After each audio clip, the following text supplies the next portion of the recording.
So about accurate navigation, and for Badenhorst, navigating the Dakar will be a baptism of fire. The navigation for Yapi, I think, is going to be a challenge. The roadbook is a little bit different. All the abbreviations are in French, so I think it's a tall order. As early as the second day, I think there's a 150-kilometre dune section on the second day already, so it's going to be a challenge for him. But there's nothing like being at the actual event and learning it. This man can drive. I can't read yet.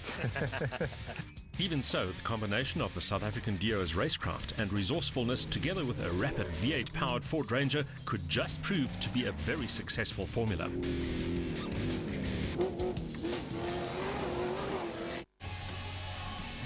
The Ford Ranger takes on Dakar. Bring it.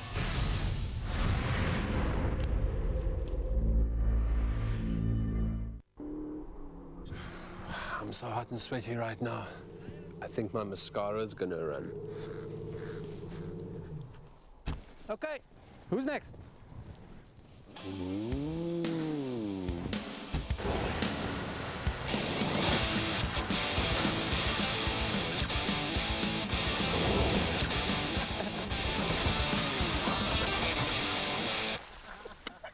Love the makeup, ladies. Drive like a Dakar driver. Enter the Toyota Dakar Toughness Challenge online, and you could win a brand new Toyota Hilux Dakar Edition.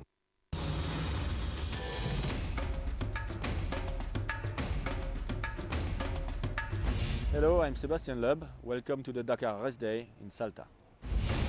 On today's 26-minute Dakar, it's time to dry sweat-ridden clothes to take a line for most of the runners and riders in the 2014 race as the whole circus takes a breather for the rest day. In the bikes, it's Coma in the lead at halfway as we look back at the huge ups and downs for the top racers on two wheels and the surprises on the provisional podium.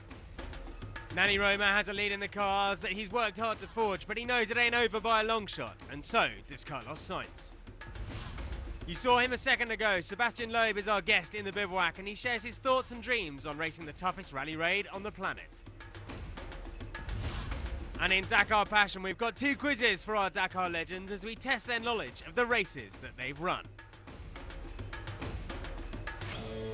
Today's programme is coming to you from the Rest Day bivouac that's firmly embedded on the outskirts of the city of Salta, the capital of the province that bears the same name. The city sits 1,300 metres above sea level and is a haven for colonial architecture that nestles in the foothills of the Andes.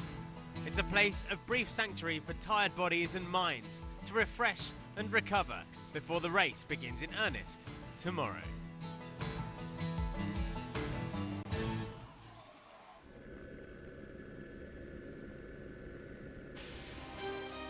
Rest Day is always a moment to relax for competitors and for some prestigious guests to come and see drivers, riders and their machines. After answering our questions for Dakar people, Sebastian Loeb came to see the overall leader of the bikes, Mark Coma. The 9-time Rally World Champion has a trials bike, but nobody knows if he asked for some advice from the Spaniard.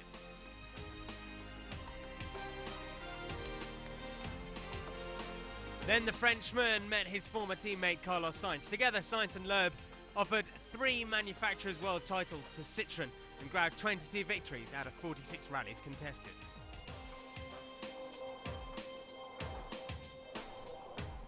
Finally, the future World Touring Car Championship contender went to see his fellow countryman Cyril Desprez. At the end of the day, with Coma, Sainz and Desprez, Loeb stood amongst 9 Dakar victories, the same number of World Rally Championship crowns that he's won. No movement for anyone today as the bikes stay stuck to the bivouac in Salta. The bikes are arguably the most exciting category in this year's Dakar. The arrival of Honda and the defection of Desprez to Yamaha has blown the established order apart. Joan Barreda won 4 stages last year, but he's not one to count his chickens too soon.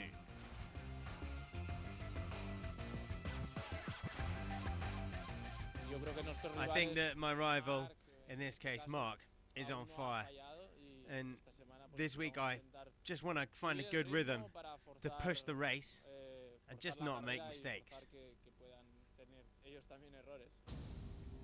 Never a man to be backwards in coming forwards, he started the Dakar like a demon, grabbing the race by the scruff of the neck. Such was his speed that he won the stage in spite of his first fall of the rally. It wouldn't be his last either. Our project is a young one. It's only been half a year so far since we started to work on the new bike, and it's normal that you have a fast evolution. But I think we have a lot of potential, and I think we can go and get a good result in this Dakar.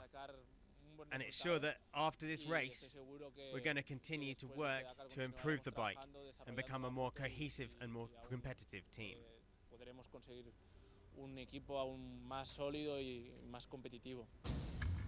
Day 2 was the first day in the dunes and the first real test of the Dupré-Yamaha combination in real race conditions. But it didn't go smoothly, with a crash and dehydration ruining his day. But above all others, he is the most qualified to assess just how tough this Dakar has been so far.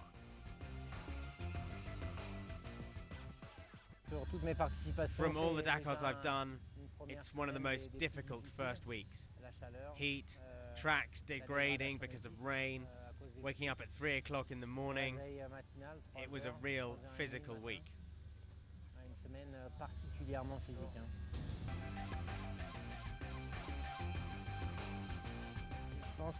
I think, from my side, I didn't want to get involved in the fight to win the stage because it's just not what I'm looking for. But, you know, it's not been so bad.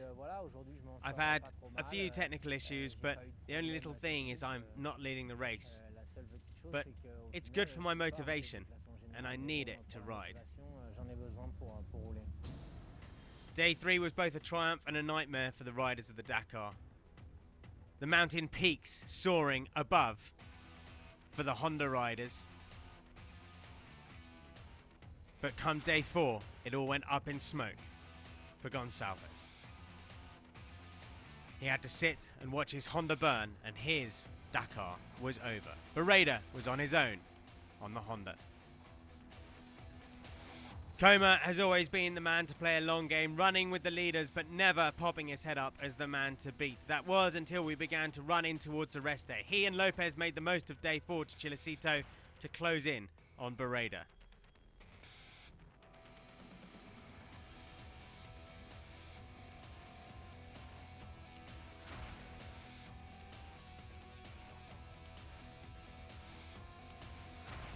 To win the race, you have to work together to get the most out of it. I'm so happy in this team, with the others, the bike and everything. But as I've said, we still have 1 week. We still have problems for sure in this week. And then we'll see where we are, and we're going to have to work them out. For Lopez, day 5 was as far as last year's runner-up would get. After getting caught out by 2 close cautions in a tight trail, the bike bore the brunt of the impact. Day 6 was a second good day for Sherco in the first weeks. The small French mark has a new bike this year, and a stage win apiece for Juan Pedrero and Alain Duclos means that the Frenchman, he may be the real threat to Coma as the second week begins. I plan to be 7th or 8th or something like that on the rest day, but the first week stage is fitted perfectly to my style, and nothing is out of my mind. When I feel good, I just attack and it paid. There's still 4,000 kilometers to go. They can all make mistakes, and if they do, I won't be far behind them. So with Coma in the lead by 42 minutes, it seems the Spaniard is in control. Duclos standing on the podium at the moment, and Villadom's the second of the KTMs. Olivier Pain is the best of the Yamahas in 6th, ahead of Kuba Shigonski and Helder Rodriguez. David Castor in 9th position, the second Yamaha in the standings. Leading the women's class is Laia Sanz, but more than that, she's an incredible 20th place overall, and of course to demolish her previous best of 39th. And in the Malmoto, the Dakar Marathon class, it's the youngest bike rider who leads the way. In only his second ever Dakar, Robert van Pelt is an amazing 22nd place overall. Hans Vogels is the best rookie on the Dakar in 25th place. The level of the bikes left in this race is incredibly high.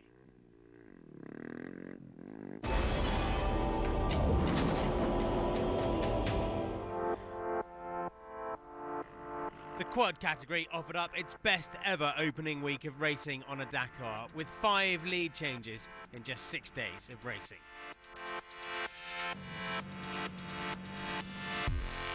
The biggest surprise of the opening week was Marcos Patronelli's retirement on day 3. The double winner of the Dakar was by far the favourite, but he had to be airlifted to San Juan after he went off the edge of a track and crashed. I wasn't racing hard, I wasn't in a rush. I just wanted to complete another stage of the Dakar and I went into a ditch. I often say there's always something to learn. Today, I learned something new.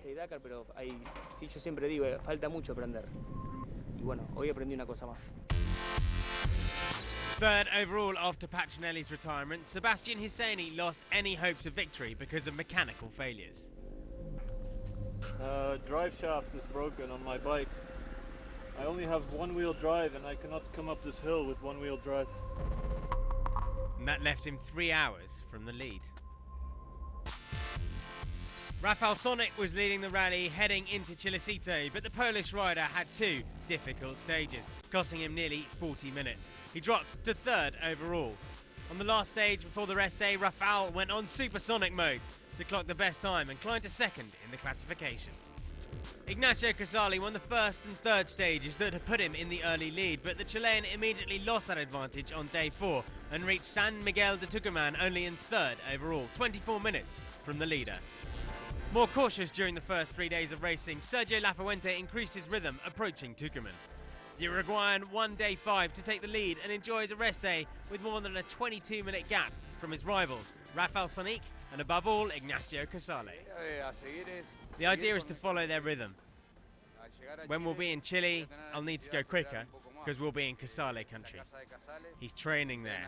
He knows the terrain and he's really strong on sand.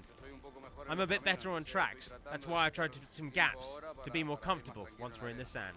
So after 29 hours and 22 minutes of racing, Lafuente leads from Sonik by 22.18. Casale just 2 minutes further back. Husseini surely out of it. 3 hours and 18 minutes, his deficit right now. Coming next in the cars, we'll look back on a crazy week of racing for the leader Roma and all the problems that have struck down Carlos Sainz.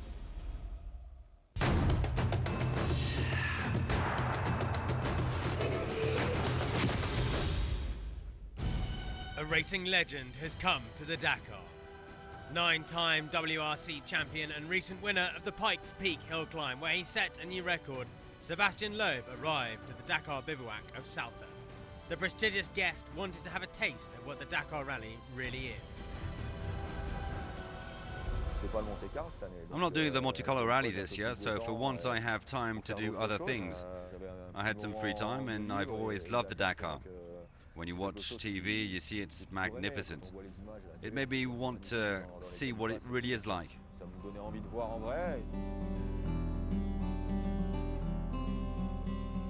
My first memories of the race, I had a poster of Ari Vatanen in my room. I've always followed the event on TV without really being too concerned. So this was an opportunity to really see what it's like. Watching the Dakar, you see that it's not only the driver and pure speed that makes a difference. We saw quite a few drivers miss waypoints and get penalties. So the co-driver's role is really important here. I didn't have the opportunity to really talk about the Dakar with Carlos Sainz. With Cyril Desprez, we talk about it more. I understand the style of racing. It's different from what I've lived in WRC. The pace isn't the same. When you see Sainz go mad and lose time, it shows that it's really an endurance sport. And it takes a lot of time to adapt.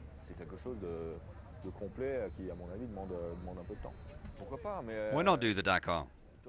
But it isn't my priority today. Of course it attracts me, but it isn't for now. It isn't for 2015. But maybe one day.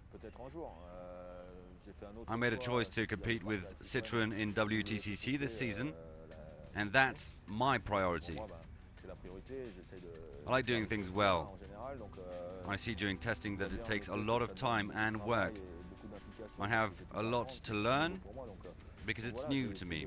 I'll try to do that well, and we'll see for the future.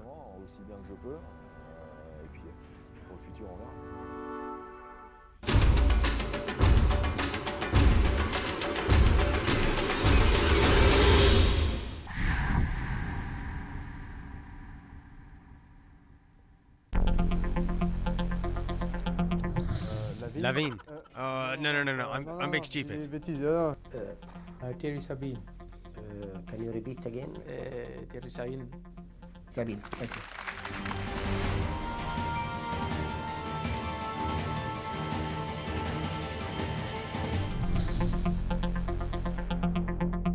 Mr. Dakar, no? What is it, Iceman? He's cold as ice? Peter. Mr. Dakar, huh? Bon, mon vieux Polo, ça fait du bon boulot.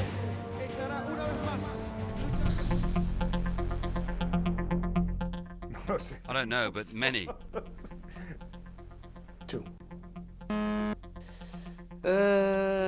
6 or 7? 7?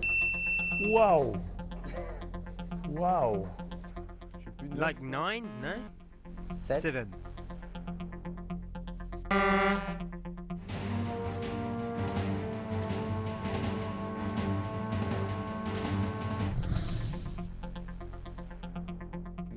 I believe it was Luc Alphand, but I'm not sure.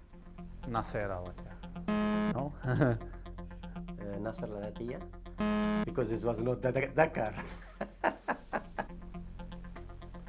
It's the one I had planned to win, but I never could. There was no Dakar in 2008.